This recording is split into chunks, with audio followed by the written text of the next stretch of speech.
Introduction. What would you say if I told you that you are probably ignoring one of the most powerful features that Facebook has to offer marketers? Facebook groups, that's right, groups, not pages, have huge potential for marketers that all too often gets completely overlooked. A group has the power to completely transform the way you engage with your audience, massively increasing brand loyalty, conversion rates, and profits. The power of the Facebook group lies in its more intimate nature. This isn't a case of bringing lots of followers to your channel. Rather, it is about communicating with those existing followers in order to build trust, authority, loyalty, and rapport.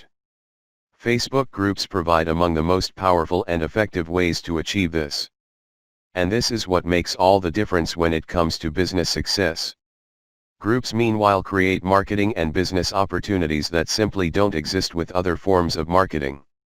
They can even be used as an internal tool for managing your organization and creating more of a strong team dynamic among your employees. We'll get to all that later on. But even just on the face of it, in terms of pure numbers, there is every reason to create a Facebook group. After all, over 1 billion people use groups every day, which is just under 1/7 of the entire population of the planet. More than 100 million people describe groups as being the most important part of the Facebook experience. This is a strategy that can completely transform your business fortunes, in other words. And in this book, you're going to learn precisely how to put groups to work for you. Chapter 1, Why you need a Facebook group. As we have already discussed in the introduction, the true power of the Facebook group lies in its ability to engage directly with your followers, fans, and customers. Facebook groups on the surface operate very much like a Facebook page, but whereas posts you share to your page will be seen by non-followers in other networks when they get liked and shared, posts inside your group will only be visible to members. Likewise, a Facebook group won't use calls to action in the same way as a Facebook page and won't allow you to make promoted posts. We'll get more into the nitty-gritty of what sets a Facebook group apart from a page in a moment, but the main thing to know is that a group is ideal for talking to followers and not for bringing new people in. Facebook group posts versus Facebook page posts. Posts will appear on members' home feeds and will be given more importance than posts from pages.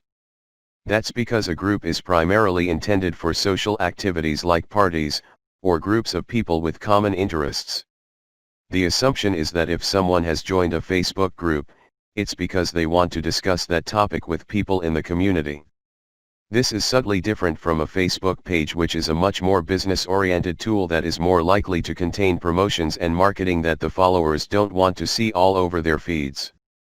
1000 True Fans, Creating a Thriving Community Around Your Brand. The essay entitled 1,000 True Fans by Kevin Kelly, explains that in order for a brand or business to truly thrive and sustain itself, it needs 1,000 true fans. What is meant by that? Essentially, what is meant is that as long as you have that many genuinely passionate followers, your brand will go from strength to strength.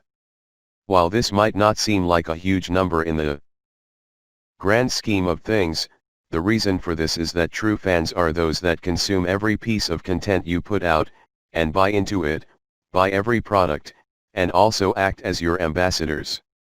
These are followers who will tell their friends about your products and will post to forums to share your latest video. When you build this kind of following, you have a guaranteed customer base, but also the seed and momentum that can grow into something absolutely huge.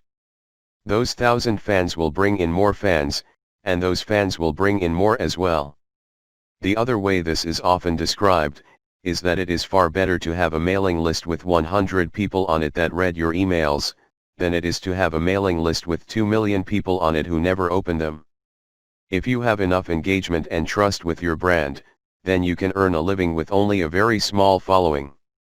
And this is where so many businesses go wrong. It's what so many businesses miss.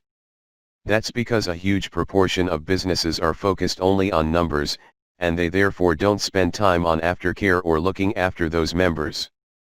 Turn your customers into fans who love your brand, and you will be able to enjoy unprecedented success. How does a group help with all this?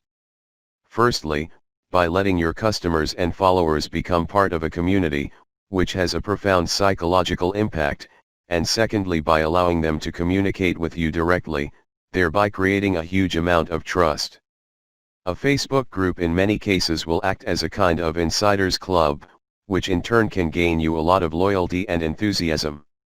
No longer is yours a faceless organization. No longer do you seem distant and unknowable.